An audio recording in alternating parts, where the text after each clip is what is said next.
आपका बहुत बहुत स्वागत है। आज की इस वीडियो में हम पढ़ेंगे इन्वायरमेंट के कुछ तथ्य यानी पर्यावरण के कुछ तथ्यों के बारे में जानेंगे। तो शुरू करते हैं। तो सबसे पहले हम जानेंगे पर्यावरण यानी इन्वायरमेंट क्या होता है। अब देखिए, इन्वायरमेंट की परिभाषा अगर जानी जाए तो इन्वायरमेंट का ये डिफिनीशन होगा कि the surrounding of an organism is called environment. मतलब पर्यावरण जो होता है किसी भी ऑर्गेनिज्म के चारों तरफ जो चीज़ घेरे रहती है उसे कहते हैं पर्यावरण। यानी इन्वायरमेंट का अगर दूसरी डिफिनीशन जानी जाए कि तो the surrounding of a physical system that may interact with other system by exchanging of mass energy और अदर प्रॉपर्टीज़। मतलब ये है कि कोई भी सिस्टम हुआ, जैसे हमारे बॉडी एक सिस्टम है, कोई भी जैसे ठोस हो, द्रव हो, चाहे गैस हो, कोई भी सिस्टम हो और सिस्टम के चारों तरफ चाहे वो बायोटिक कंपोनेंट से घिरा हो चाहे एबायोटिक कंपोनेंट से घिरा हो, उसे ही कहते हैं एनवायरनमेंट। मतलब किसी सिस्टम को जो अन्य अदर चीज़ जो उसे घेरे रहती है चारों तरफ से, उसे कहते हैं इन्वायरमेंट, जिसमें जो होता है मास एनर्जी या अन्य चीज़ों का आदान प्रदान होता है, उसे कहते हैं पर्यावरण। अब देखते हैं क्लासिफिकेशन। अब इसका क्लासिफिकेशन पढ़ते हैं, क्लासिफिकेशन ऑफ इन्वायरमेंट। इन्वायरमेंट को मुख्य रूप से तीन भागों में बांटा गया है। पहला है फिजिकल इन्वायरमेंट, दूसरा है बायोलॉजिकल इन्वायरमेंट, तीसरा होता है सोशल इन्वायरमेंट। देखिए, फिजिकल इन्वायरमेंट मुख्य रूप से तीन प्रकार के होते हैं: एटमॉस्फेयर, हाइड्रोस्फीयर और लिथोस्फीयर। दूसरा है आपका बायोलॉजिकल इन्वायरमेंट में तीन चीज़ें आती हैं: फ्लोरा, फौना और माइक्रोब्स। अब रही बात सोशल इन्वायरमेंट की, तो सोशल इन्वायरमेंट में सोसाइटी, पॉलिटिक्स और इकोनॉमिक्स आता है। तो ये तीन प्रकार के इन्वायरमेंट के डिवीज़न थे और इन डिवीज़नों को भी तीन सब डिवीज़न में भी डिवाइड किया गया है, जिसमें है फिजिकल को बताया गया है atmosphere, hydrosphere, lithosphere. Biological environment को बताया गया है फ्लोरा, फौना और माइक्रोब। सोशल इन्वायरमेंट को बताया गया है सोसाइटी, पॉलिटिक्स और इकोनॉमी। तो ये तीन इन्वायरमेंट के डिवीज़न थे जिनको उनके भौतिक और रासायनिक गुणों के आधार पर बांटा गया है। तो देखते हैं कंपोनेंट ऑफ इन्वायरमेंट। इन्वायरमेंट के कितने कंपोनेंट और कौन कौन से कंपोनेंट होते हैं? मेनली इन्वायरमेंट के दो कंपोनेंट होते हैं। पहला है एबायोटिक कंपोनेंट, जिसे नॉन लिविंग के नाम से जाना जाता है। दूसरा होता है बायोटिक कंपोनेंट, जिसे लिविंग के नाम से जाना जाता है।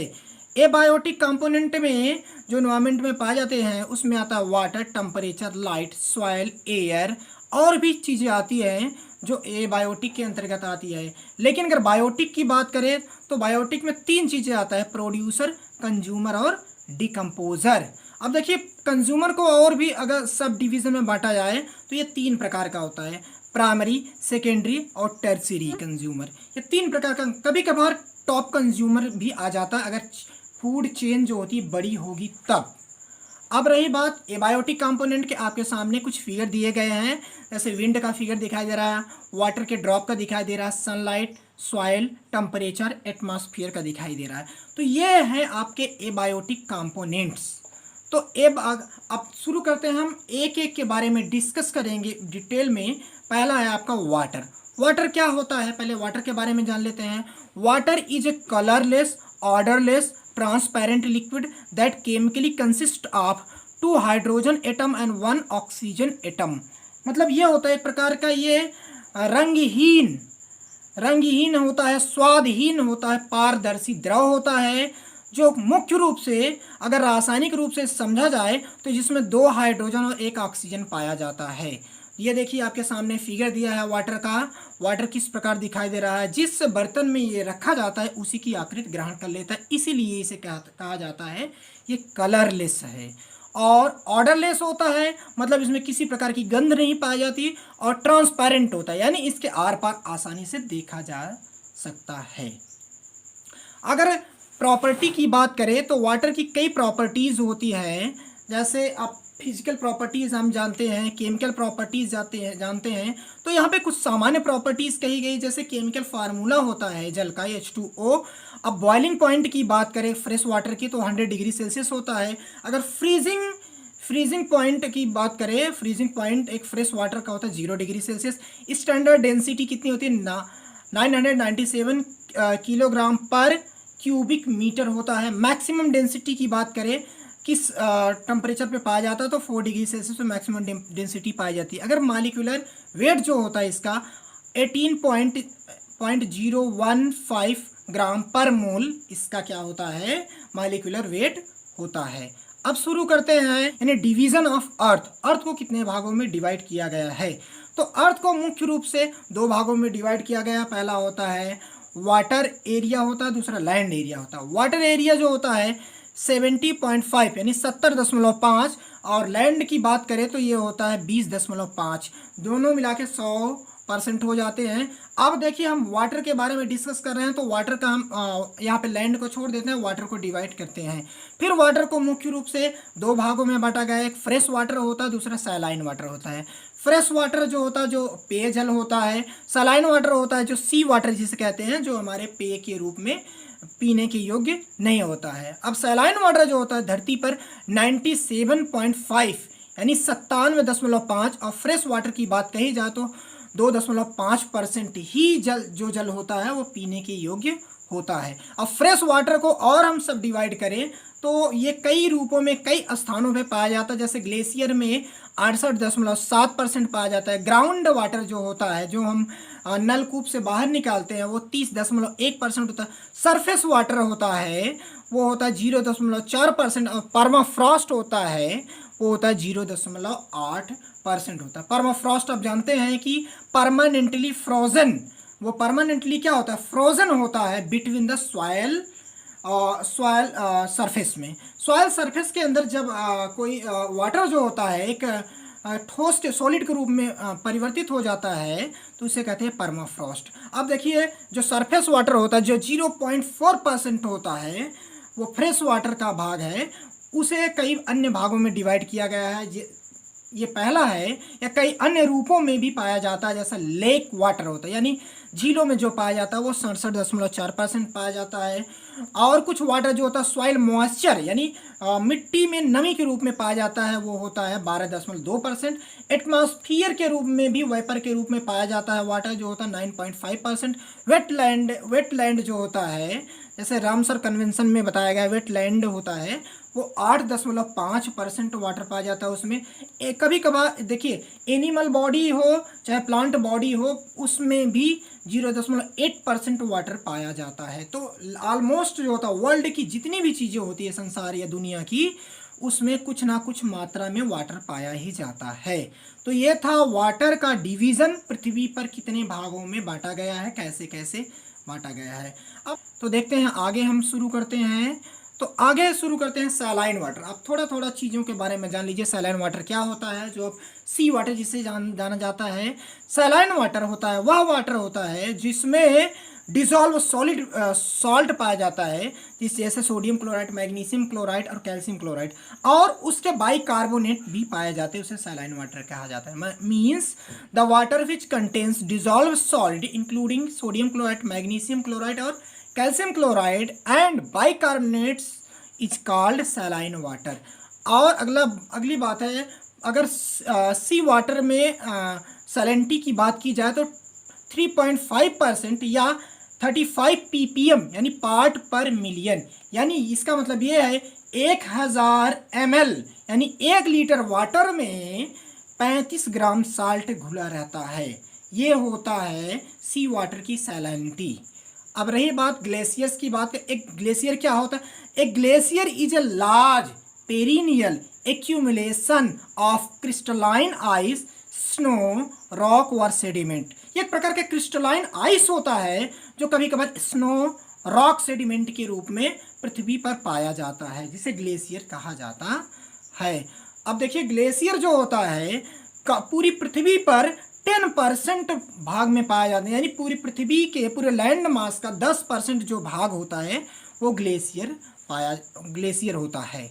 अब देखिए परमाफ्रॉस्ट क्या होता है, water permanently frozen in thick underground layer of soil, या उसकी दूसरी परिभाषा आप समझ लीजिए कि permanently frozen of water between the underground layer of soil, धरती के अंदर सॉइल के मध्य, सॉइल की लेयर के मध्य कभी कभार जो होता है जल जो होता है सॉलिड फॉर्म में हो जाता है, जिसे हम परमाफ्रॉस्ट के नाम से जानते हैं।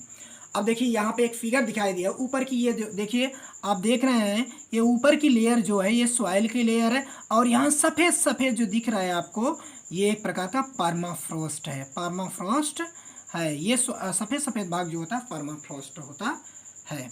अब देखिए टाइप्स ऑफ एटमॉस्फेरिक वाटर, पृथ्वी पर कई प्रकार के वाटर पाए जाते हैं। कुछ वाटर हमारे लिए और पशुओं के लिए या फसलों के लिए लाभकारी होते हैं, कुछ वाटर क्या होते हैं हमारे और क्रॉप के लिए लाभकारी नहीं होते हैं। वो कौन कौन से होते हैं?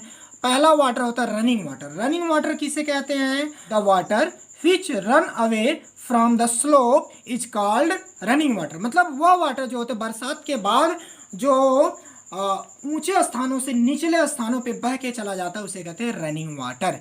दूसरा आपका वाटर होता है ग्रेविटेशनल वाटर, यानी गुरुत्वीय जल। The water which inter into the earth through the gravitational force is called gravitational water. मतलब वह वाटर जो पानी के बरसात के बाद गुरुत्वाकर्षण बल द्वारा पृथ्वी के अंदर प्रवेश कर जाता है उसे कहते हैं गुरुत्वीय जल। तीसरा जल आपका है हाइग्रोस्कोपिक वाटर। हाइग्रोस्कोपिक वाटर क्या होता है? The water which occur in the form of vapour, वाष्प के रूप में जो मौजूद होता है एटमॉस्फेयर में उसे कहते हैं हाइग्रोस्कोपिक वाटर। तीसरा वाटर आपका चौथा वाटर है केमिकल कंबाइंड वाटर।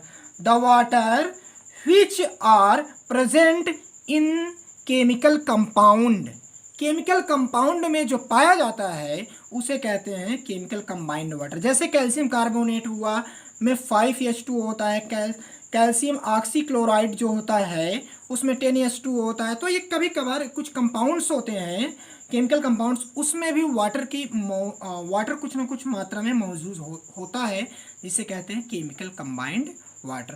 पांचवा वाटर है जो आपका बहुत ही इम्पोर्टेंट है, जो फसलों के लिए मुख्य रूप से पाया जाता है, फसलों के लिए लाभकारी होता है, जिसे कहते हैं कैपिलरी वाटर। कैपिलरी वाटर क्या होता है? The water which are present in the capillaries of soil. जो सॉयल की जो पोर होते हैं, सॉयल के छोटे छोटे पोर्स होते हैं उसमें पाया जाता है, जो डायरेक्टली रूट द्वारा सकअप कर लिया जाता है, यानी चूस लिया जाता है, उसे कहते हैं कैपिलरी वाटर। तो यहाँ पे वाटर के प्रकार हमने पढ़ा। अब पढ़ते हैं role of water in atmosphere. हमारे एटमॉस्फेयर यानी वातावरण में जल का क्या रोल है, जल क्या क्या करता है? पहला देखिए यहाँ पे दिए गए हैं, it provide habitat of flora and fauna. ये हमारे जो आप जानवर हो गए और जानवर फ्लोरा हो गया और फौना सबको हैबिटेट प्रोवाइड करता है। मतलब जैसे एक्वेटिक प्लांट्स हो गया, एक्वेटिक ऑर्गेनिज्म हो गए, कहाँ रहते हैं? वो जल में रहते हैं। तो जल क्या करता है? हैबिटेट प्रोवाइड करता है। दूसरा है वाटर मेंटेन एटमॉस्फेरिक टेम्परेचर। वातावरणीय जो तापमान है, रेनफॉल हो गया, ह्यूमिडिटी हो गया, एटमॉस्फेरिक मॉइस्चर हो गया इत्यादि को क्या करता है? ये मेंटेन करता है। कौन मेंटेन करता है? वाटर। तीसरा आप जान लिए, atmospheric moisture reduce the particulate matter from the atmosphere. यानी वाटर जो होता है, वाटर एटमॉस्फेयर में मॉइस्चर के रूप में पाया जाता है, जो कि पर्यावरण में पाए जाने वाले पार्टिकुलेट मैटर जो होता है, जो एक प्रकार का पॉल्यूटेंट है, उसको क्या करता है? रिड्यूस करता है, यानी घटाता है।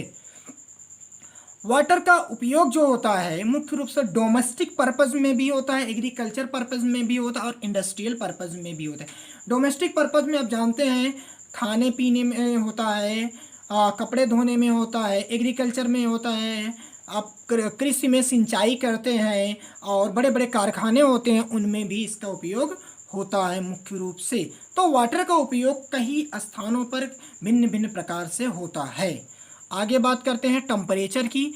टेम्परेचर क्या होता है? Atmospheric temperature are differ in different atmospheric region. Temperature जो होता है, जैसे भारत का टेम्परेचर गर्मियों में कुछ और होता है, अफ्रीका का टेम्परेचर गर्मियों में कुछ और होता है, स्विट्जरलैंड का टेम्परेचर गर्मियों में कुछ, ठंडियों में वहाँ पे तो मान लीजिए हमेशा ठंडी ही पड़ती रहती है, तो वहाँ पे डिफरेंट टेम्परेचर होता है ऑलमोस्ट। देखिए यहाँ पे कहा गया है minimum temperature found in on polar region. Polar region में होता है जो ध्रुवीय प्रदेश हैं वहाँ पर बहुत कम तापमान पाया जाता है, क्योंकि वहाँ सूर्य की किरणें तिरछी पाई जाती हैं। अब मैक्सिमम टेम्परेचर जो होता है इक्वेटर यानी भूमध्य रेखा पर पाया जाता है, क्योंकि वहाँ पे सूरज की किरणें बहुत सीधी पड़ती हैं। सीधी पड़ने के कारण वहाँ पे क्या होता है, बहुत गर्मी पड़ती है।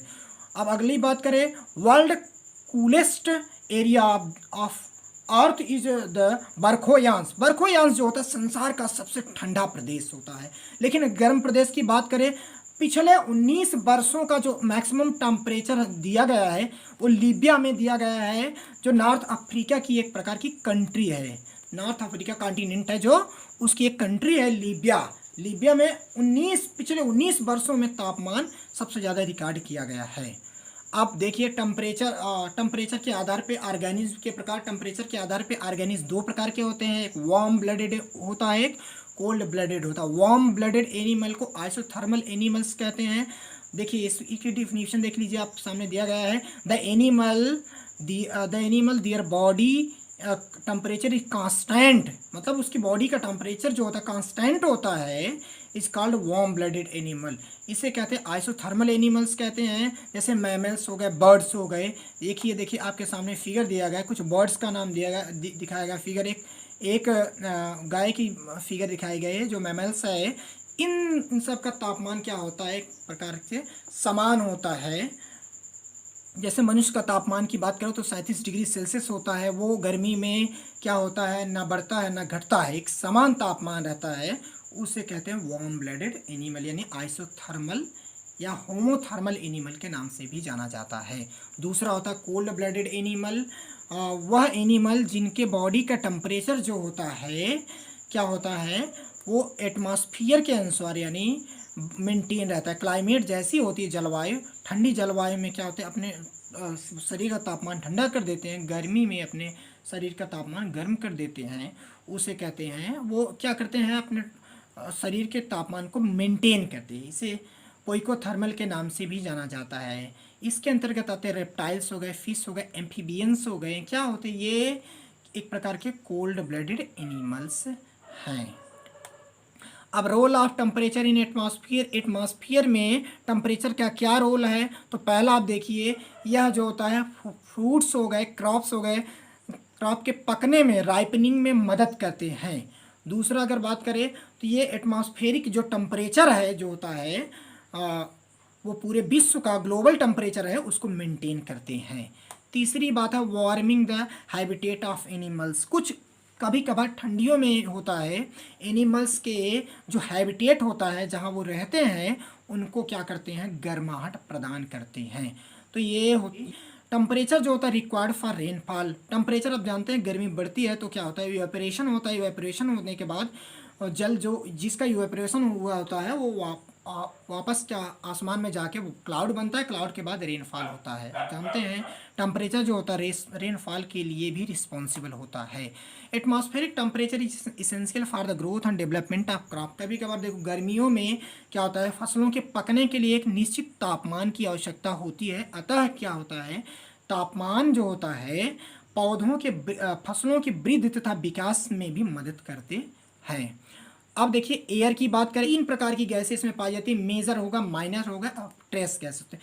यहाँ पे कुछ मुख्य रूप से एक कंपोजिशन दिखाया गया है जिसमें मेजर और ट्रेस गैसों के बारे में कहा गया, माइनर गैसों के बारे में नहीं कहा गया है। तो मेजर गैसेस जो होती है, नाइट्रोजन 78% एटमॉस्फेयर में पाई जाती है, ऑक्सीजन 20.95 यानी 20.95% जो होता है ऑक्सीजन पाया जाता है, 20.95% क्या होता है, ऑक्सीजन पाया जाता है। और भी गैसें जैसे नियान हुआ, हीलियम हुआ, मेथेन, क्रिप्टॉन, हाइड्रोजन और अन्य गैसें भी पाई जाती हैं, जैसे कार्बन डाइऑक्साइड भी हो गए। तो ये गैसें जो होती है एटमॉस्फेयर का निर्माण करती हैं, यानी एयर का निर्माण करती हैं।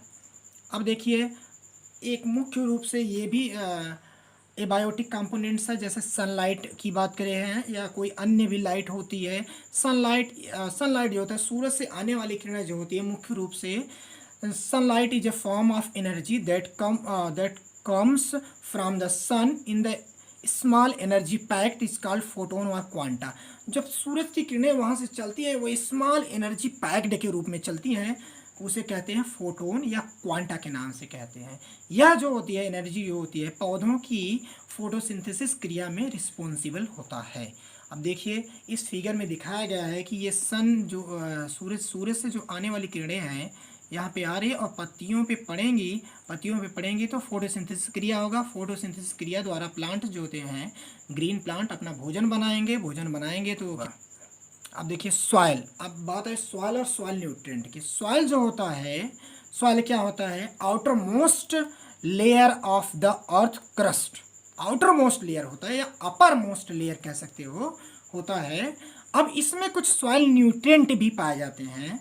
सॉइल न्यूट्रिएंट जो होते हैं मुख्य रूप से 17 सॉइल न्यूट्रिएंट होते हैं, जिन्हें दो कैटेगरी में बांटा गया। एक माइक्रो न्यूट्रिएंट होता है तो दूसरा माइक्रो न्यूट्रिएंट होता है। माइक्रो न्यूट्रिएंट की संख्या जैसे होती है नाइट्रोजन होगा, फास्फोरस होगा, पोटेशियम होगा, calcium, sulphur, magnesium, carbon, oxygen और हाइड्रोजन होता है। ये तो था आपके माइक्रो न्यूट्रिएंट की बात। ये माइक्रो न्यूट्रिएंट जो होते हैं, हम अगर इन पौधों को माइक्रो न्यूट्रिएंट की कमी हो जाती है तो हम उन्हें ऑर्गेनिक खाद या फर्टिलाइजर के रूप में भी देते हैं।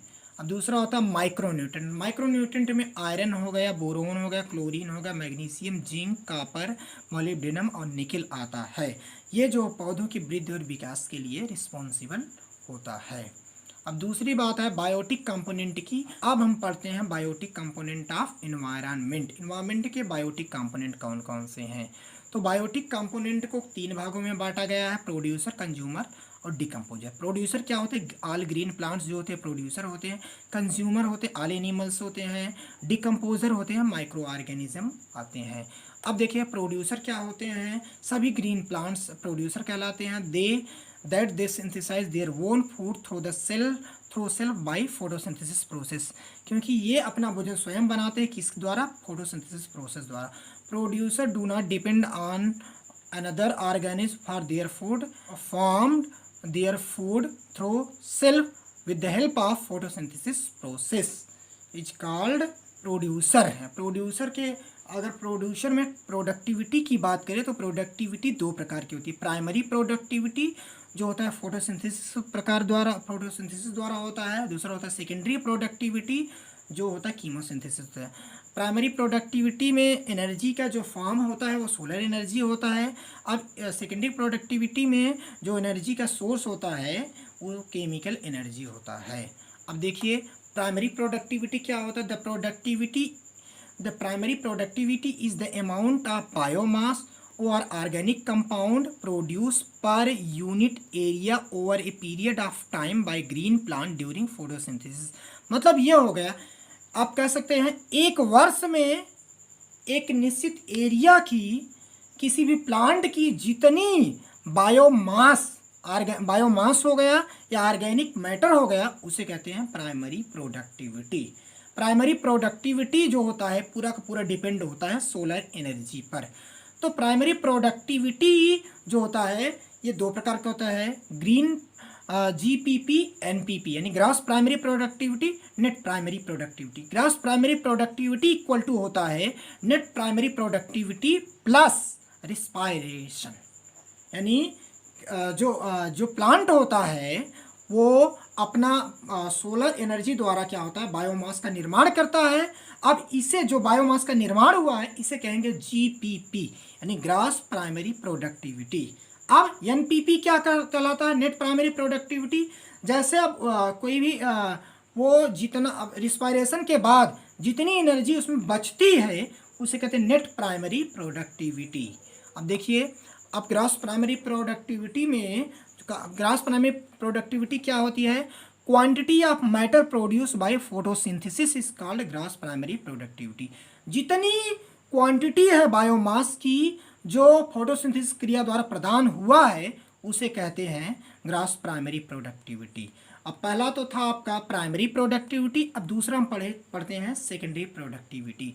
सेकेंडरी प्रोडक्टिविटी क्या होता है? Secondary productivity is the amount of biomass produce by consumer heterotrophic is called secondary productivity. यानी कंज्यूमर द्वारा जो प्रोडक्टिविटी मिलती है उसे कहते हैं हम secondary productivity. Secondary productivity equal to food eaten minus faecal loss, यानी जितना भोजन खाया और जितना हमने बॉडी से निकाल दिया है उसका अगर उनमें हम एक दूसरे को माइनस करेंगे तो हमें निकलेगा सेकेंडरी प्रोडक्टिविटी। अब देखिए प्राइमरी, आप एक सिंपल परिभाषा आप एग्जांपल लेके हम समझते हैं कि प्राइमरी प्रोडक्टिविटी क्या है। जैसे आप जान लीजिए ये ग्रीन लीव्स आपको दिख रहे हैं, ग्रीन लीव्स में सनलाइट द्वारा जो स्टोर्ड हुआ है भोजन वो मान लीजिए 300 जूल है। अब 300 जूल है तो इसमें कुछ रिस्पायरेशन करती है जिससे 100 जूल्स एनर्जी लॉस हो गई, तो बची कितनी? 200 जूल्स बची, वो उसके टिश्यू में स्टोर्ड हो जाता है। यानी किसके टिश्यू में? प्लांट के टिश्यू में स्टोर्ड हो जाता है। किसके कई फॉर्म होते हैं, जैसे फ्रूट्स हो गए, फ्रूट्स के फॉर्म में हो जाता है, कई फॉर्म में हो जाता है। इसी को ही कहते हैं, जो फ्रूट में स्टोर्ड हुआ है इसी को कहते हैं नेट प्राइमरी प्रोडक्टिविटी।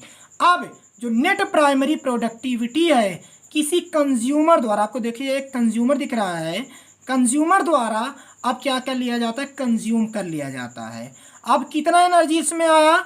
200 जूल। अब देखिए यहाँ दूसरे फिगर में देखिए सेकेंडरी प्रोडक्टिविटी में देखिए, अब 200 जूल इस जो कंज्यूमर है इसके बॉडी में आ गया है। अब 200 जूल है, अब ये भी रिस्पायरेशन करता है, मान लीजिए 67 जूल क्या करता है? ये रिस्पायरेशन के रूप में क्या करता है? हीट के रूप में बॉडी से बाहर निकाल दिया।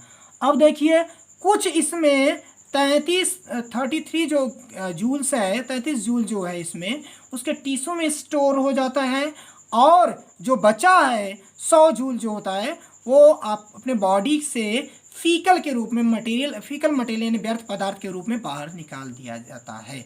तो अब देखें अगर हम फीकल को और फीकल जो मटेरियल्स निकाला है बॉडी से और टिश्यू में जो स्टोर्ड हुआ है उन दोनों को जोड़ते हैं तो इसे कहते हैं net secondary productivity.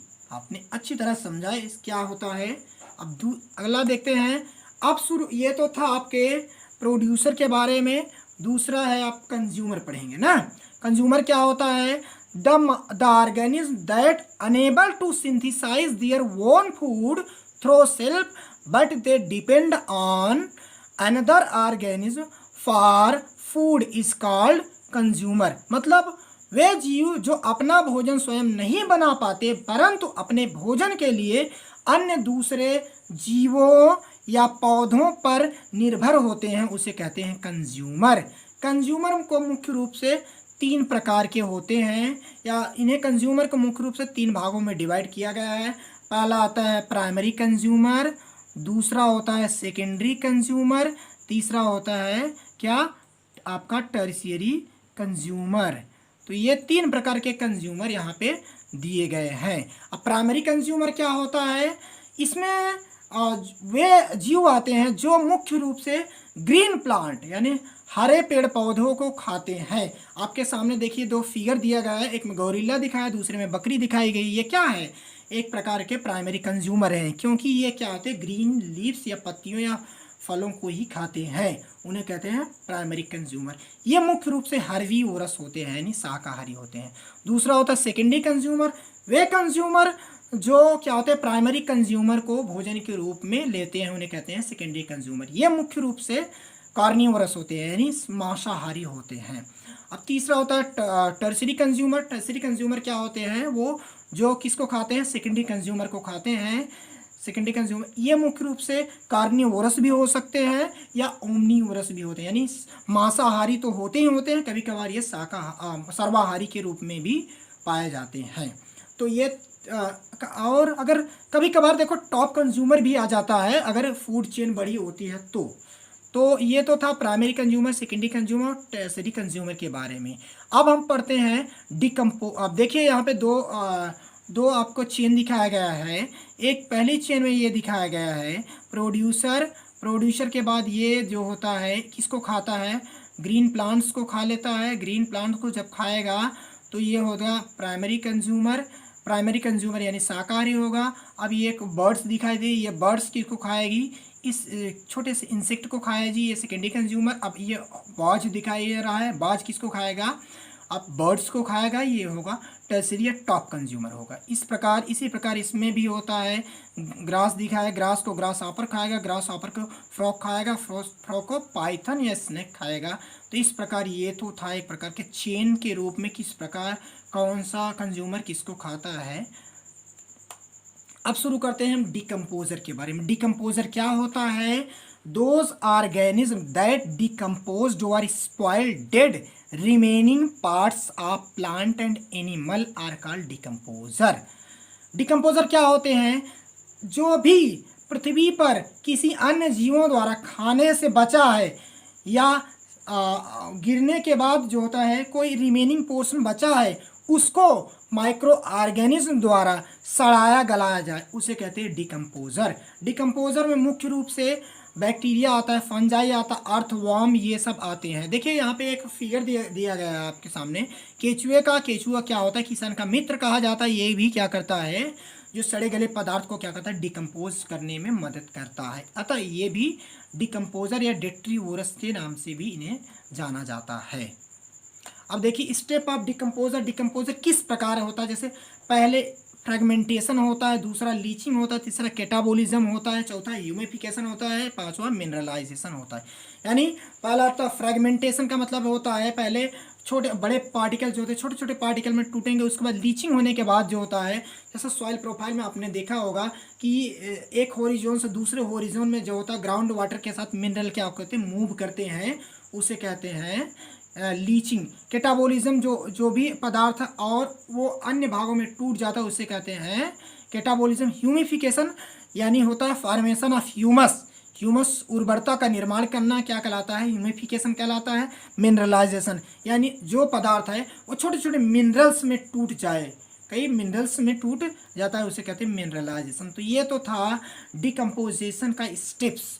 Biotic components क्या होते हैं, एबायोटिक कंपोनेंट्स क्या होते हैं, इन्वायरमेंट्स क्या होता है, इन्वायरमेंट में आपने पढ़ा, वाटर के बारे में पढ़ा, वाटर का डिवीज़न पढ़ा, इन सब सारी चीज़ों के बारे में आज पढ़ा।